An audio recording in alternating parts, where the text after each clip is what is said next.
Hello, my name's Mark and I am G-Code Tutor, and I'm here with Practical Machinist to continue the rest of this series. And in this series we're looking at programming a part using G-Code on a CNC lathe. This week we're going to look at parting off.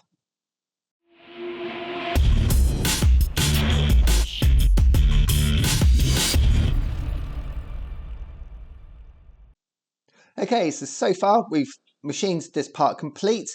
We've done the profile, we've machined the screw threads, we've drilled the hole, we've done the recess. So all it's left to do now is part off and then work on the back end.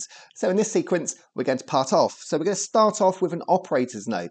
Now I've put a note here saying the width of the tool we are using, just to make sure the operator has double checked and loaded the correct parting off tool. And after the operator's notes, I have my safety line. Now the safety line can be different depending on your needs and machines.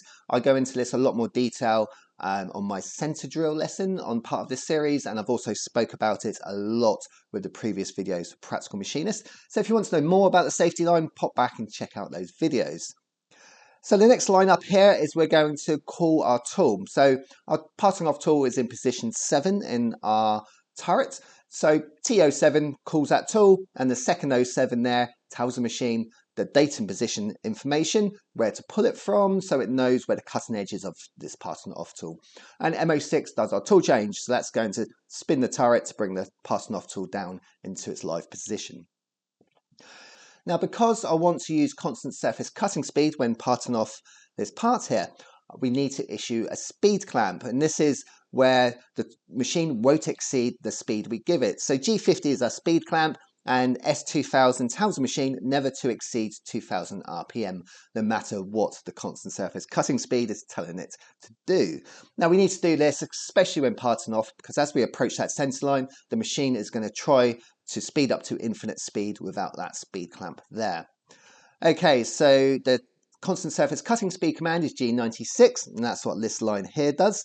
Now I've not calculated the correct constant surface cutting speed for this, so don't use my figures, but the S140 here is 140 feet per minute with a maximum spindle speed of 2000 RPM.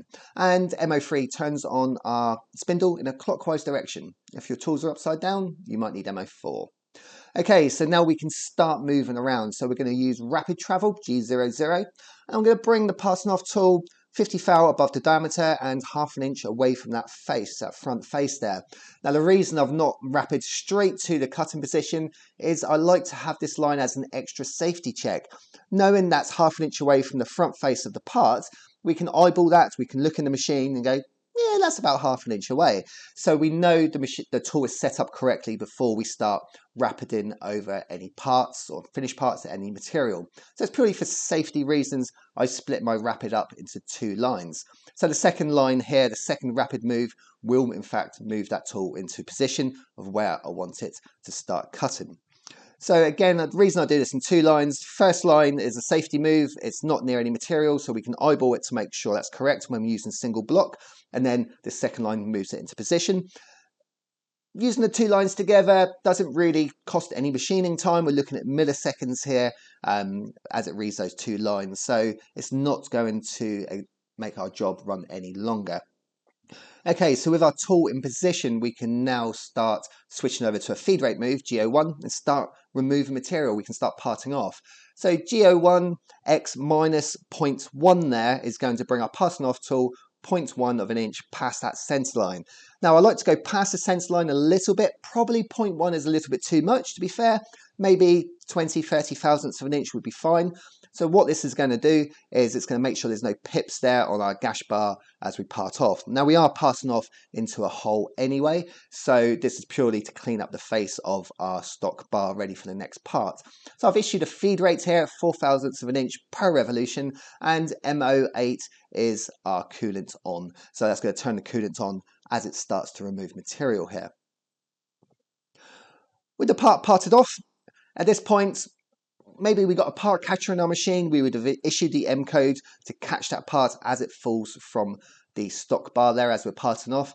I've not included a part catcher M code in this because it changes so much. Every machine is different. It's only going to confuse people, but you might want to add your part catcher M code to catch that part here.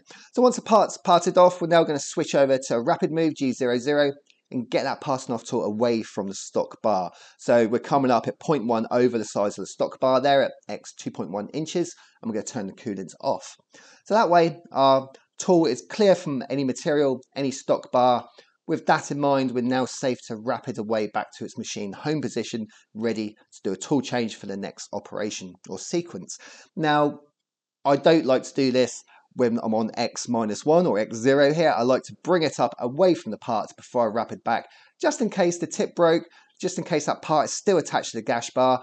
We don't want to drag that part off tool through a lump of metal. It's going to do all sorts of damage. So I always bring it up in X first before I move back to its home position. Okay, so with our machine safely in its home position, we can now stop the spindle with MO5.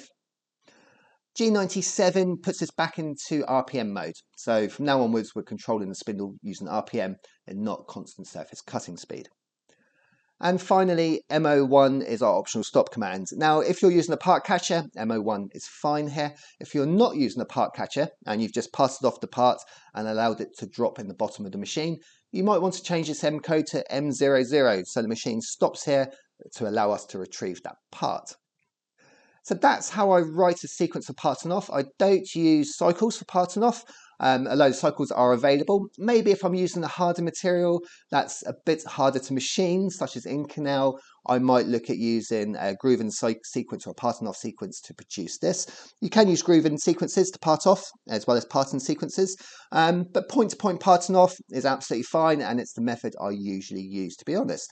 So if you want to know more about G-code programming, I have a range of courses over on my website that cover CAD/CAM programming, G-code, machine shop maths, and even manual lathe processes. So if you want to learn more about machining or go over and check out my free articles and videos, pop over to gcodetutor.com.